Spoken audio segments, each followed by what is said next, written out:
Hello dear friends, स्वागत है आपका हमारे चैनल एडोविल में। और आज हम हाजिर हैं टॉप 30 क्वेश्चंस लेकर, जो कि Bihar police, RRB NTPC, SSC, LDC, CGL और भी अदर कॉम्पिटिटिव एग्जाम्स के लिए काफ़ी इंपॉर्टेंट हैं और ये लगभग हर एग्जाम्स में पूछे ही पूछे जाते हैं। तो आप एक बार वीडियो को देख लें, आपको खुद ही समझ आ जाएगा। फर्स्ट क्वेश्चन, पानीपत की पहली लड़ाई कब हुई थी? तो 1526 में। किसके किसके बीच हुई थी? तो बाबर और इब्राहिम लोदी के बीच। बाबर ने इब्राहिम लोदी को हराया था। अब पानीपत से संबंधित 2 पॉइंट और हैं जो काफ़ी इम्पोर्टेंट हैं और कई बार एग्जाम में पूछे गए हैं। पानीपत की दूसरी लड़ाई 1556 में हुई थी और अकबर ने हेमू को हराया था पानीपत की दूसरी लड़ाई में। तीसरी हुई थी 1761 में, जिसमें अहमद शाह अब्दाली ने मराठों को हराया था। तो इसे आप ध्यान में रखेंगे। बाबर से संबंधित कुछ इम्पोर्टेंट पॉइंट हम पोएम के द्वारा याद करेंगे। चलिए, बाबर आया, पानी पिया। 1526 में पानीपत की लड़ाई। पानी पिया, पानी पीकर खाना खाया। 1527 में खानवा का युद्ध। ये सारे लगातार हैं, इसलिए आपको याद करने में आसानी होगी। पानी पीकर खाना खाया, देखिए असली सीक्वेंस यही होता है। खाना खाने से कुछ देर पहले थोड़ा पानी पी लेना चाहिए, खाना खाने के बाद नहीं पानी पीना चाहिए। तो उसने भी पहले पानी पिया, पानीपत की लड़ाई 1526 में। उसके बाद खाना खाया, तो 1527 में खानवा का युद्ध। और उसके बाद 1528 में पानी पीकर खाना खाया, खाना खाकर चंदा दिया, तो चंदवार का युद्ध 1528 में। और पानी पिया, खाना खाया, खाना खाकर चंदा दिया, चंदा देकर घर गया 1529 में। घाघरा का युद्ध, ठीक है, घाघरा। और घर जाकर मर गया 1530 में। बाबर की मृत्यु हो गई। बाबर आया, पानी पिया, पानी पीकर खाना खाया, खाना खाकर चंदा दिया, चंदा देकर घर गया और घर जाकर मर गया। तो इससे आपके यहाँ बाबर की मृत्यु भी याद हो जाएगी और ये चारों युद्ध भी। और ध्यान रखेंगे, इन चारों युद्ध में सिर्फ और सिर्फ बाबर ही विजयी हुआ था। तो इससे इतनी जानकारी इम्पोर्टेंट थी, आपको ध्यान रखना होगा। नेक्स्ट है, पंचतंत्र के लेखक कौन हैं? तो पंचतंत्र के लेखक हैं विष्णु शर्मा।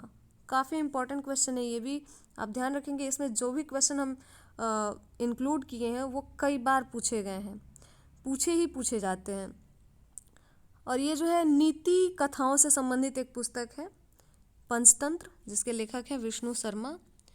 नेक्स्ट देखते हैं, जल में घुलनशील विटामिन है। राइट आंसर हो जाएगा ऑप्शन सी, दोनों बी और सी जो है जल में घुलनशील विटामिन है। वही आपसे पूछा जाए कि वसा में घुलनशील विटामिन कौन कौन सा है, तो क्या बताएंगे आप? ए, डी और के। ए, डी और के वसा में घुलनशील विटामिन है, जबकि बी और सी जल में घुलनशील विटामिन है।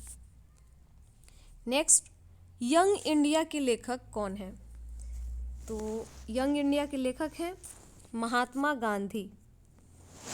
इनके द्वारा कुछ और पुस्तकें हैं जो जान लेते हैं। यंग इंडिया, हरिजन, नवजीवन, हिंदू स्वराज्य, माय एक्सपेरिमेंट विथ ट्रूथ। ये सारे जो हैं महात्मा गांधी के द्वारा लिखे गए हैं और महात्मा गांधी से संबंधित ये सारे प्रश्न बहुत ही पूछे जाते हैं, कई बार पूछे गए हैं।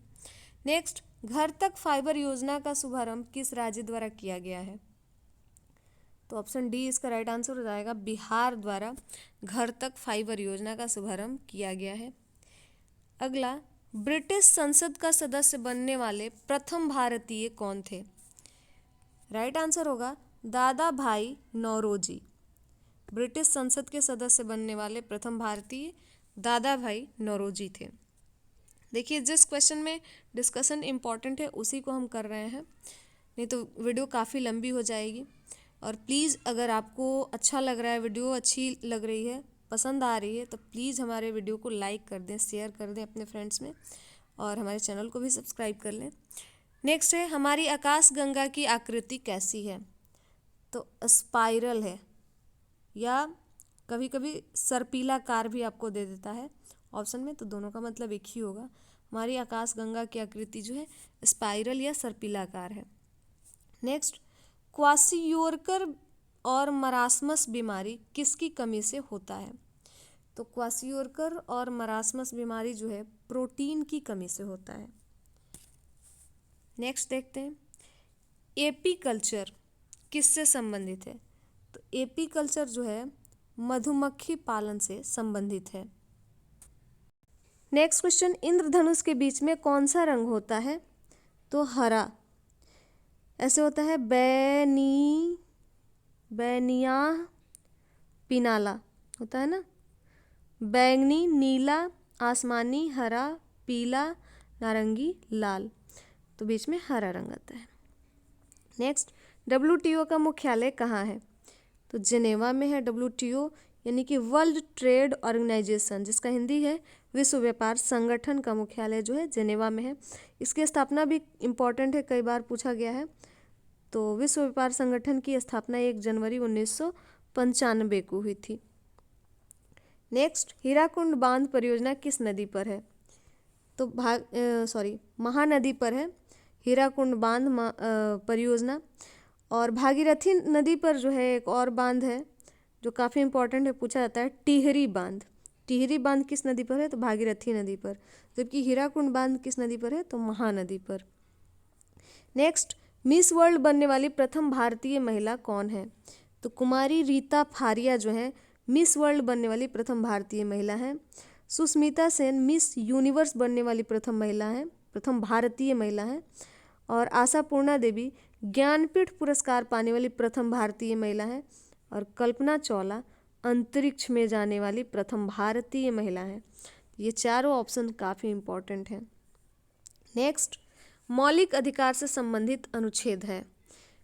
तो अनुच्छेद 12 से 35 तक जो है मौलिक अधिकार रखे गए हैं। अनुच्छेद 5 से 11 तक जो है नागरिकता को रखा गया है। 36 से 51 तक जो है नीति निर्देशक तत्वों की व्याख्या की गई है। तो ये इम्पॉर्टेंट है, आप इन्हें ध्यान में रखेंगे, ये तीनों पूछे जाते हैं। नेक्स्ट, हाइड्रोजन की खोज किसने की? ऑप्शन डी राइट आंसर होगा, कैवेंडिश ने हाइड्रोजन की खोज की।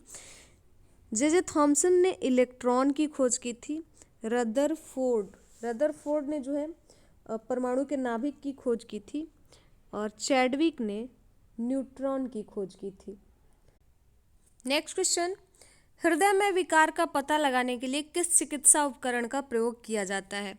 राइट आंसर होगा ऑप्शन डी, ECG, इलेक्ट्रोकार्डियोग्राफ। और ऑप्शन ए में जो है पेसमेकर। तो यदि हृदय की गति कम हो जाए तो उसको सामान्य अवस्था में लाने के लिए पेसमेकर का यूज़ करते हैं।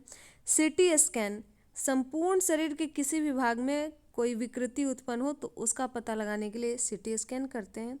और EEG यानी कि इलेक्ट्रोएन्सेफेलोग्राफ, यह मस्तिष्क संबंधी बीमारियों का निरूपण करने के लिए EEG का प्रयोग किया जाता है।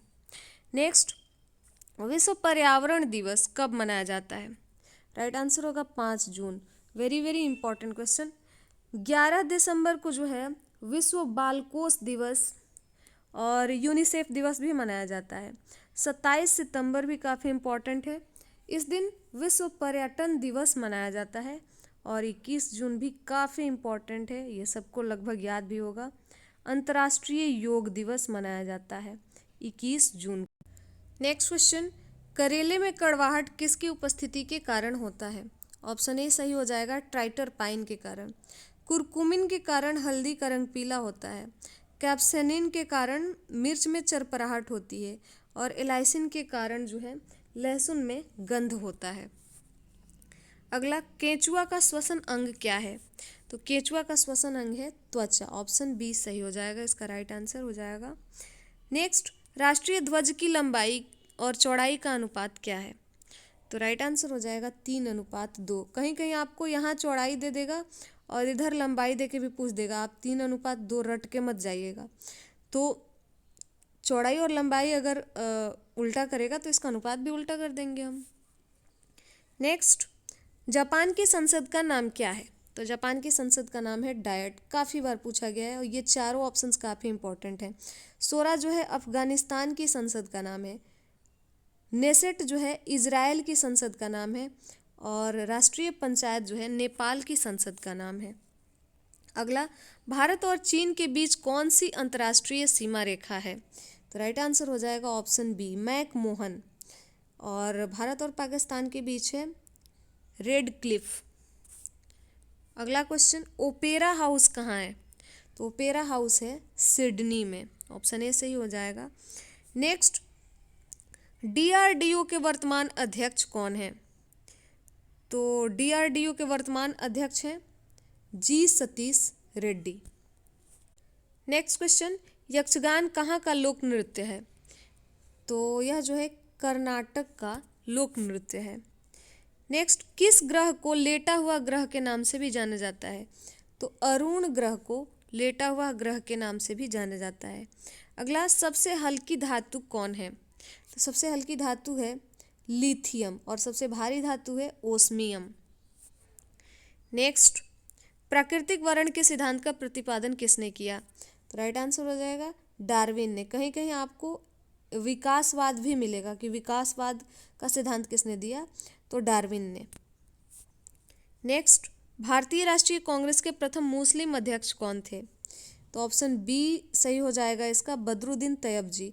जॉर्ज यूल जो थे ये भारतीय राष्ट्रीय कांग्रेस के प्रथम अंग्रेज अध्यक्ष थे, तो इसे भी आप ध्यान में रखेंगे। नेक्स्ट, सुभाष चंद्र बोस के राजनीतिक गुरु कौन थे? तो सुभाष चंद्र बोस के राजनीतिक गुरु थे, कौन सा ऑप्शन सही होगा आपका? सी, देशबंधु चित्तरंजन दास। गोपाल कृष्ण गोखले जो हैं ये महात्मा गांधी के राजनीतिक गुरु थे और गोपाल कृष्ण गोखले के राजनीतिक गुरु थे एमजी रनाडे। ठीक है, महात्मा गांधी के राजनीतिक गुरु गोपाल कृष्ण गोखले और गोपाल कृष्ण गोखले के राजनीतिक गुरु एमजी रनाडे, लेकिन सुभाष चंद्र बोस के राजनीतिक गुरु देशबंधु चित्तरंजन दास। तो ये इम्पॉर्टेंट क्वेश्चंस थे और प्लीज़ हमारी वीडियो को लाइक और शेयर ज़रूर कीजिएगा अगर आपको ये हेल्पफुल लगती है तो, और हमारे चैनल को ज़रूर सब्सक्राइब कर लीजिएगा ताकि आगे के अपडेट्स आप आसानी से पा सकें।